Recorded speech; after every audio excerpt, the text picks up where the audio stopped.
ज्योति Raghunandan, corona का खतरा अभी भी बरकरार है। हमारी आपसे दरख्वास्त है कि अभी भी आप घर से बाहर निकलें तो मास्क जरूर पहनकर निकलें और इसके लिए न्यूज़ 18 इंडिया कैंपेन भी चला रहा है। #मास्क पहनो इंडिया। सावधानी ही इस वक्त का सबसे बड़ा बचाव है।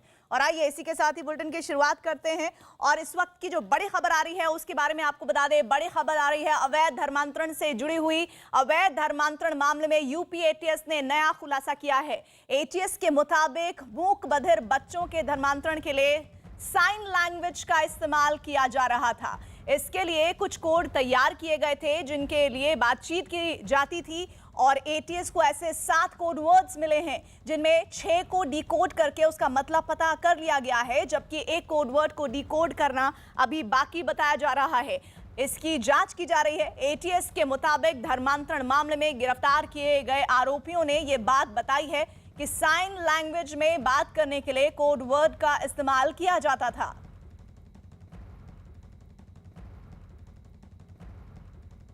पहला कोड वर्ड है revert back to Islam program, यानी धर्म परिवर्तन करवाने की प्लानिंग। छात्रों को इसी कोड के साथ बातचीत कर धर्मांतरण की तरफ ले जाया जाता था। दूसरा कोड वर्ड है मुतक्की। इस शब्द का मतलब एटीएस को पूछताछ में पता चला है, हक और सच की तलाश करना। इसके बाद इसको बार बार बोलकर बच्चों और दूसरे लोगों को बातचीत के जरिए इसमें इस्तेमाल किया जाता था। तो ये मुतक्की कोड वर्ड का मतलब बताया गया। तीसरा कोड वर्ड है सलात। ये शब्द नमाज के लिए कहा जाता था। इस्लाम में जो धर्मांतरण करता तो उसको ये जिम्मेदारी दी जाती थी। ये शब्द बहुत बार बोला जाता था जिससे आम बोलचाल में बोला जा सके। चौथा कोड वर्ड है रहमत, यानी कि बाहर विदेशों से आने वाला फंड इस इनाम के कोड से बातचीत किया जाता था और इस वजह से किसी को शक नहीं होता था। पांचवा कोड वर्ड है अल्लाह के बंदे, यानी कोई यूट्यूब या सोशल मीडिया से मूक बधिरों के लिए डाले वीडियो लाइक करता था। छठा कोड वर्ड है मोबाइल नंबर और जन्मतिथि। ये कोड वर्ड में धर्म परिवर्तन करवाने का नाम था और एक आईडी के रूप में इसको बनाया जाता था। सातवां कोड वर्ड है कौम का कलंक। ये कोड वर्ड अब तक डिकोड नहीं हो पाया है, इसकी जांच की जा रही है। सरकार के ACS home Awanish Awasthi sir मौजूद है। सर, कितना बड़ा रैकेट और आपकी जांच एजेंसियां देश के 24 राज्यों में काम कर रही हैं? जी, हमारा जो एटीएस है वो सभी हमारे जो एडीजीएलओ हैं, आईजी एटीएस हैं, उनकी पूरी टीम है, वो राज्यों में तो काम कर ही रही है। वो हमारे प्रदेश में भी 32 जिलों में लगभग काम कर रही है। कानपुर में भी काफ़ी गहनता से पूछताछ की गई है और हवाला के एंगल भी मिले हैं, तो हवाला के एंगल को भी अन्य प्रदेशों में जो है चेकअप किया जा रहा है कि कहाँ ये जा रहा है। लगभग 1.5-2 करोड़ रुपए का हवाला का ट्रांजैक्शन तो निकल आया है और निश्चय ही मूक बधिर बच्चे हैं तो उनको जो है मोटिवेट करने के लिए बहुत सारे जो है कोडिंग की इस्तेमाल 7 कोड कर रहे थे, कौन जो है कौम का कलंक जैसे बहुत सारे नाम का इस्तेमाल कर रहे थे, तो उसकी कोडिंग को डिकोड की एटीएस कर रहे थे। उसमें कैसा निकल के आ रहा? मूक बधिर बच्चों को साइनिंग कोड के जरिए ब्रेन वॉश करते थे। देखिए, ये तो शुरुआत में भी पिछली बार भी मैंने आपसे कहा था कि जो है इसमें धर्मांतरण के बाद जो है उनको ब्रेन वॉश इसलिए भी करते थे कि ब्रेन वॉश करने के बाद जो है उन्हीं को आगे बढ़ाकर विद इन दी मूक बधिर कम्युनिटी और भी लोगों को जो है इसके लिए वो लोग प्रोत्साहित कर सकें, उसको आगे बढ़ा सकें, उनको जो है इसके लिए कोड का इस्तेमाल करते थे। एटीएस जो है अभी काफ़ी गंभीरता से अब तो काफ़ी जांच पड़ताल हो गई है। आपने देखा कल 3 गिरफ्तारी और की हैं और 3 लोगों को जो है इनमें गिरफ्तार किया गया है। आगे भी इसमें जो है कार्रवाई चलेगी, लेकिन जैसा मैंने आपको पहले बताया कि ये जो है प्रदेश में धर्मांतरण के संदर्भ में पहला कानून पूरे देश में इस तरह का आया है। तो इस धर्मांतरण के कानून में स्पष्टता लिखा हुआ है कि कोई भी लोभ लालच से अगर कोई धर्मांतरण किया गया है तो वो गलत है, इलीगल है, उस पर बहुत सख्त दंड भी है। और इस महत्वपूर्ण खबर पर जिसमें धर्मांतरण के कई डिकोड्स हुए शब्द सामने आ रहे हैं, बात करने के लिए लखनऊ से हमारे साथ हमारे सहयोगी अजीत जुड़ गए हैं। अजीत, और क्या जानकारी इन डिकोड शब्दों के बारे में? देखिए बिल्कुल प्रीति, जो डिकोड शब्द है, कहा जाए कि कोड का अवैध धर्मांतरण का हथियार था इनका कोडिंग। हालांकि यूपी एटीएस ने 6 कोड को डिकोड करके अवैध धर्मांतरण के इस हथियार को बेनकाब कर दिया, लेकिन 7वां जो डिकोड है, कौम का कलंक, आखिर इस कोड के पीछे क्या है, इसकी जांच यूपी एटीएस कर रही है, जिसमें साफ तौर पर यह कहा जा रहा है कि कहीं न कहीं ये बड़ी साजिश का हिस्सा हो सकता है प्रीति, क्योंकि कौम के कलंक का आखिर क्या अर्थ है।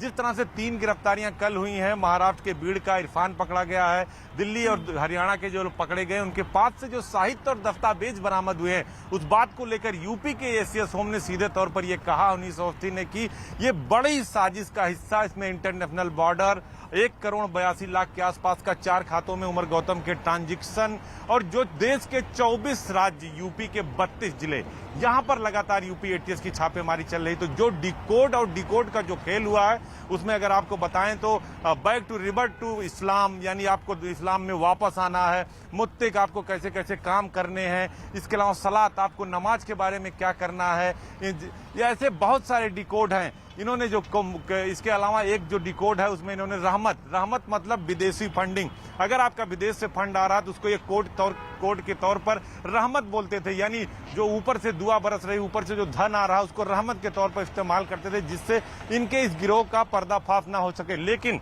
32 जिलों और 27 जिलों के कप्तानों को मुख्यमंत्री ने हाई लेवल बैठक कर ये कह दिया कि एक एक बिंदु पर उन्हें डिटेल्स चाहिए, कहीं आदित्य अब्दुल्ला ना बन जाए, कहीं प्रवीण जो है वो मोहम्मद आरिफ ना बन जाए, इन सब की जांच हो रही। लेकिन कश्मीर से लेकर केरल तक, बिहार से लेकर दिल्ली तक, हरियाणा, सब जगह छापेमारी यूपी एटीएस की चल रही है।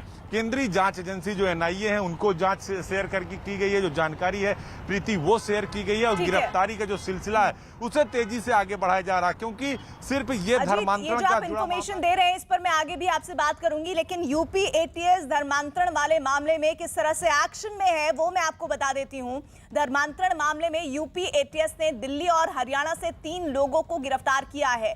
रिमांड पर चल रहे उमर गौतम और जहांगीर कासमी ने पूछताछ में ये जानकारी दी, जिस बिना पर इनकी गिरफ्तारी हुई। गिरफ्तार किए गए लोगों में राहुल भोला, इरफान शेख और मन्नू यादव उर्फ अब्दुल शामिल है। उनकी तस्वीर भी हम आपको दिखा रहे हैं, जिनकी गिरफ्तारी दिल्ली और हरियाणा से हुई है। ADG law and order Prashant Kumar का दावा है कि धर्मांतरण कराने के लिए ये लोग पैसे का लालच देते थे, जिसकी फंडिंग विदेशों से होती थी और इनके पास हवाला के जरिए पैसे आ रहे थे। जनवरी 2010 से 14 जून 2021 तक इस्लामिक दावा सेंटर के खाते में कुल 1,82,83,910 रुपये खाते में आए हैं। इसमें से ज़्यादातर जमा की गई धनराशि कैश, चेक व विदेश से जमा किए गए हैं। भारी मात्रा में कैश डिपॉजिट और कैश विड्रॉल किया गया है और इन ट्रांजैक्शंस का हवाला नेटवर्क से भी संबंध होना विवेचना के दौरान प्रकाश में आया है।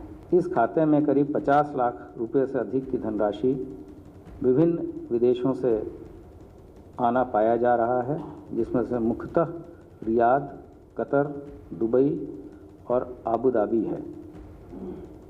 अजीत, ये जो 3 लोग जिनकी गिरफ्तारी हुई है, इनसे क्या इंफॉर्मेशन मिल पाई है अभी तक? देखिए प्रीति, ये जो 3 गिरफ्तारियां हुई हैं, ये उमर गौतम और जहांगीर कासिम की रिमांड के दौरान जब एटीएफ ने पूछताछ की थी तो इन्होंने इन नामों का खुलासा किया था। ये 3 व्यक्ति वो कड़ी है, जो मुन्ना है, जो इरफान है, जो उमर गौतम और जहांगीर कासिम के नेटवर्क को आगे बढ़ा रहे थे। ऐसे अभी 170 लोगों के आसपास की जो सूची यूपी एटीएस के पास है, उनकी भी तलाश की जा रही, क्योंकि जो गिरफ्तारी हुई उसमें से इरफान को बताया जा रहा है कि वो दिल्ली के बाल विकास मंत्रालय में काम करता था और फोन के जरिए मूक बधिर बच्चों को टारगेट करता था। मूक बधिर बच्चों को टारगेट करके उन्हें किस तरह उनका ब्रेन वॉश किया जाता था, उन्हें वीडियो और कोड के जरिए कैसे, उन्हें साइनिंग लैंग्वेज के जरिए उन्हें उनका ब्रेन वॉश करके उन्हें तैयार किया जाता था। तो क्या ये इन्हें आतंकी ट्रेनिंग के लिए, मानव बम के लिए तैयार किया जाता था, या फिर इनके माध्यम से जो मूक बधिर और कम्युनिटी है उसको टारगेट किया जाता था, जो एसीएस होम यूपी के बता रहे थे। तो कई सारे खुलासे होने को, मैंने पहले भी कहा कि ये सिर्फ प्रीति धर्मांतरण का मामला नहीं है, ये देश के अंदर और देश के बाहर 24 राज्य इससे प्रभावित हैं। देश के कई बाहर भी इंटरनेशनल बॉर्डर का जिक्र उत्तर प्रदेश सरकार कर रही है, एटीएस कर रही है। इसके साथ ही विदेशी फंडिंग जो 3 से 4 खाते मिले उमर गौतम उनके सहयोगियों को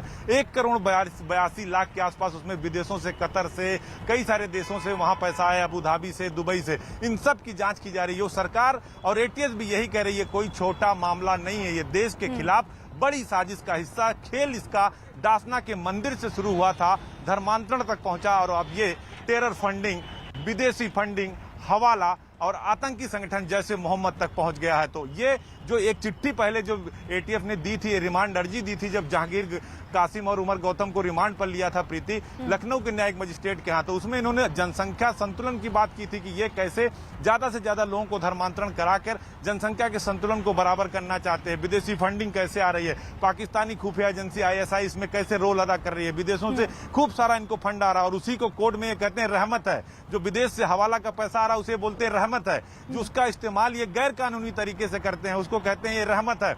और इस तरह के जो कोडिंग का इस्तेमाल करते हैं जिसे एटीएफ ने डिकोड कर दिया, हालांकि अभी एक कोड को डिकोड करना बाकी है जिसे जो एटीएस सबसे अहम कड़ी मान रही है। तो यूपी की एटीएस, यूपी की पुलिस, केंद्रीय जांच एजेंसियों से इस पर मैं बात करूंगी आपसे अजीत। और इसी बीच अजीत, अवैध धर्मांतरण पर गोरखपुर से बीजेपी सांसद रवि किशन का बयान सामने आया है, क्या